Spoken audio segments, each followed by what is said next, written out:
తొలి దశ పంచాయతీ ఎన్నికలు ముగిశాయి. ఈ ఎన్నికల ఫలితాలు ఇప్పుడు ఓ కొత్త విషయాన్ని చెప్తున్నాయి. అసలు ఈ ఎన్నికల్లో కాంగ్రెస్ కు మెజారిటీ సీట్లు ఎందుకు దక్కాయి? ప్రభుత్వ వ్యతిరేకత ఉంది అన్న బీఆర్ఎస్ ఎందుకు చతికిలపడింది? బలంగా ఉన్నామన్న బీజేపీ ఎందుకు వెనకపడింది అనే చర్చ ఇప్పుడు పొలిటికల్ సర్కిల్స్ లో జోరుగా సాగుతోంది. ఇంతకీ ఈ ఎన్నికల ముందు పార్టీలు రచించిన వ్యూహాలేంటి? ఆ వ్యూహాలు ఎంత మేర ఫలితమిచ్చాయి?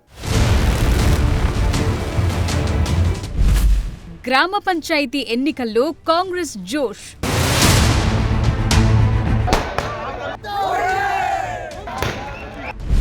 ఫస్ట్ ఫేజ్ లో సత్తా చాటిన కాంగ్రెస్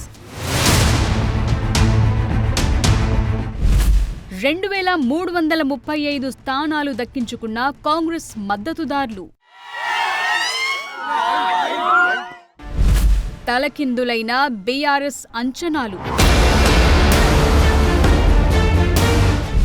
కాషాయ పార్టీని పట్టించుకోని గ్రామ ప్రజలు. అధికార కాంగ్రెస్ పై ప్రజల్లో పీకల దాకా కోపముంది.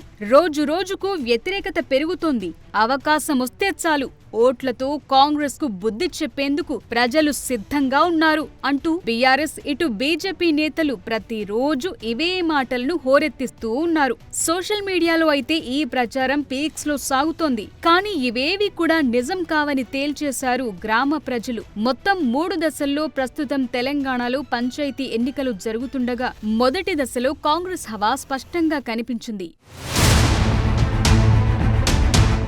తొలి దశలో మొత్తం 4236 పంచాయతీలకు ఎన్నికలు జరగ్గా ఇందులో 2335 పంచాయతీల్లో కాంగ్రెస్ పార్టీ బలపరిచిన అభ్యర్థులు గెలుపు సాధించారు. అంటే మొత్తం పంచాయతీల్లో 55% పంచాయతీలను కాంగ్రెస్ కైవసం చేసుకుంది. అత్యధికంగా నల్గొండ జిల్లాలో 200 పంచాయతీలను కైవసం చేసుకుంది కాంగ్రెస్ పార్టీ. దీంతో ఆ పార్టీ నేతల్లో సరికొత్త జోష్ కనిపిస్తోంది.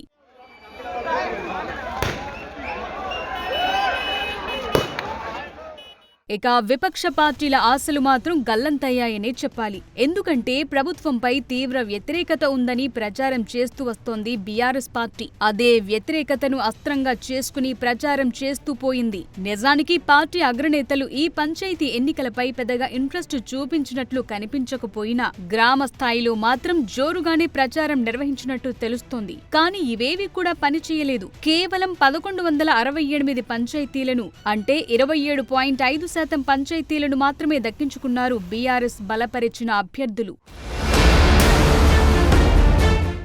ఇక బీజేపీ గురించి ఎంత తక్కువగా మాట్లాడుకుంటే అంత మంచిది. ఎందుకంటే 4236 పంచాయతీలకు గాను ఆ పార్టీ బలపరిచిన అభ్యర్థులు గెలుచుకున్నది కేవలం 189 మాత్రమే. అంటే ఆ పార్టీ పరిస్థితి ఎలా ఉందో అర్థం చేసుకోవచ్చు.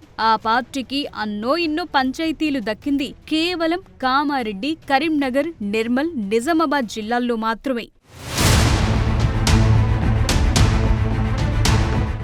నిజానికి గ్రామ పంచాయతీ ఎన్నికలు పార్టీ గుర్తులపై జరగవు. అయినా అన్ని పార్టీలు ప్రతిష్టాత్మకంగానే వీటిని తీసుకున్నాయి కూడా. గ్రామ స్థాయిలో ఆయా పార్టీ నేతలనే బరిలోకి దింపాయి. అందుకే గుర్తులు లేకపోయినా పార్టీల మధ్య కుస్తీలు మాత్రం కామన్. మరి ఈ ఎన్నికలు ఇప్పుడు చెప్తున్న సందేశమేంటి అనే దానిపై పొలిటికల్ సర్కిల్స్ లో చర్చ జరుగుతోంది.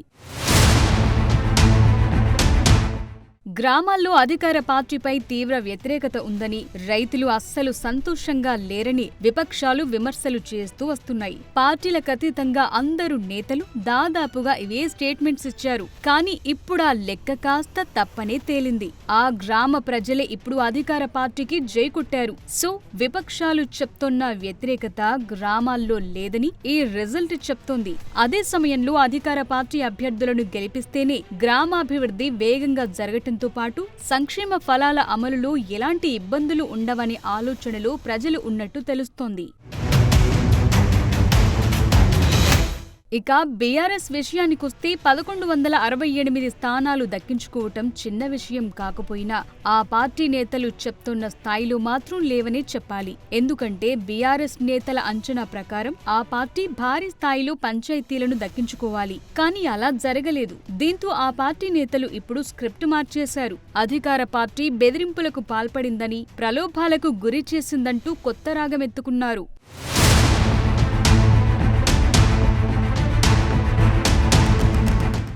ఇక కమలం పార్టీ నేతలైతే గెలుపు తమదే అనే తీరుగా స్టేట్మెంట్స్ ఇచ్చారు. బీజేపీ ఎంపీ కేంద్ర మంత్రి బండి సంజయ్ అయితే బీజేపీ బలపరిచిన అభ్యర్థులను ఏకగ్రీవం చేస్తే 10 లక్షలు కేటాయిస్తామని ఆఫర్ కూడా చేశారు. కానీ వీటన్నింటినీ ప్రజలు ఏమాత్రం పట్టించుకోలేదు. అసలు బీజేపీ పార్టీ నేతలను లైట్ తీసుకున్నారు. నిజానికి నేతలు పంచాయతీ ఎన్నికలపై ఫోకస్ చేయకుండా నేతల మధ్య పంచాయతీలతోనే బిజీగా ఉండడంతో గ్రామ ప్రజలు ఇంకా లైట్ తీసుకున్నారు.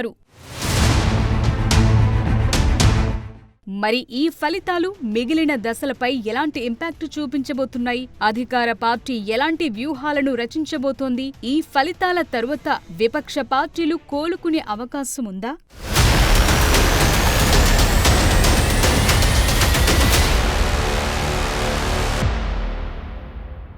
మొదటి దశ ముగిసింది. కాంగ్రెస్ సత్తా చాటింది. మరి ఈ ఇంపాక్ట్ రాబోయే 2 దశలపై ఎలా ఉండబోతోంది?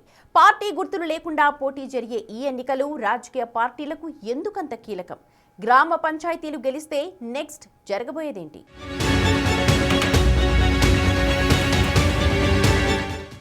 మొదటి దశ ముగిసింది. అధికార పార్టీ కాంగ్రెస్ సత్తా చాటింది. మరి రెండో, మూడో దశ ఎన్నికల సంగతేంటి?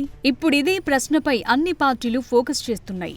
మొదటి దశ ఎన్నికల ఫలితాల ఎఫెక్ట్ మిగిలిన 2 దశలపై తప్పక కనిపించబోతుందనేది మాత్రం వాస్తవం. ఇప్పటికే కాంగ్రెస్ బలపరిచిన అభ్యర్థుల్లో కాన్ఫిడెన్స్ బాగా పెరిగింది. ఇప్పుడు ఈ జోష్తో మరింత దూకుడుగా ప్రచారం చేస్తున్నారు అభ్యర్థులు. ఇప్పుడు వారి ప్రచారాస్త్రంలో ఈ మొదటి దశ ఎన్నికల ఫలితాలు ఒక అంశంగా మారింది. రాష్ట్ర ప్రభుత్వం చేపట్టిన కార్యక్రమాలు, 6 గ్యారంటీల అమలు పట్ల ప్రజలు సానుకూలంగా ఉన్నారనటానికి ఈ ఫలితాలే ఓ సంకేతమని కాంగ్రెస్ ప్రచారం చేసుకుంటోంది. ఇది ఓటర్లను మరింత ఆకర్షించే అవకాశం లేకపోలేదు.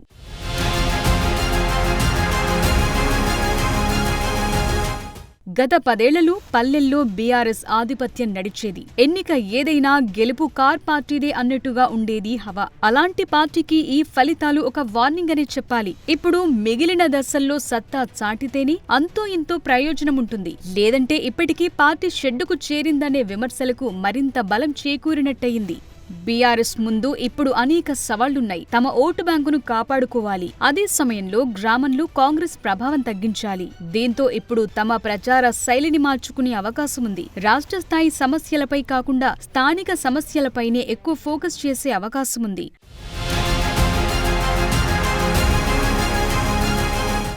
రెండో దశలో 4,332 పంచాయతీలు, 38,322 వార్డులకు ఎన్నికలు జరగనున్నాయి. మామూలుగా అయితే ఇండియన్ ఓటర్స్ సైకాలజీ చూస్తే ఓ పార్టీ లీడ్లో ఉందని తెలిస్తే గెలుపు గుర్రం వైపే మొగ్గు చూపటం మన ఓటర్ల సెంటిమెంట్. ఇప్పుడు సైకలాజికల్ ఎఫెక్ట్ అంతో ఇంతో కాంగ్రెస్ పార్టీపై కనిపించబోతోందని తెలుస్తోంది. అయితే తొలి దశలో కొందరు అధికార పార్టీ ముఖ్య నేతలు, ఎమ్మెల్యేల సొంత గ్రామాల్లో కాంగ్రెస్ పార్టీ బలపరిచిన అభ్యర్థులకు భంగపాటు తప్పలేదు. ఇది ఆయా నేతలపై ఇంపాక్ట్ చూపించక మానదు. ఇలాంటి సీన్ రిపీట్ కాకుండా చూసుకోవాల్సిన అవసరం ఆ పార్టీపై ఉంది. ఇప్పటికే ఈ అంశాన్ని విపక్షాలు తమ అస్త్రంగా మార్చుకుంటున్నాయి. అటు బీఆర్ఎస్ కూడా తొలి దశ రిజల్ట్స్ తో ఎంతో కొంత అలర్ట్ అయ్యే అవకాశం ఉంది. 2-3 దశల్లో మరింత జాగ్రత్తగా వ్యవహరించొచ్చు.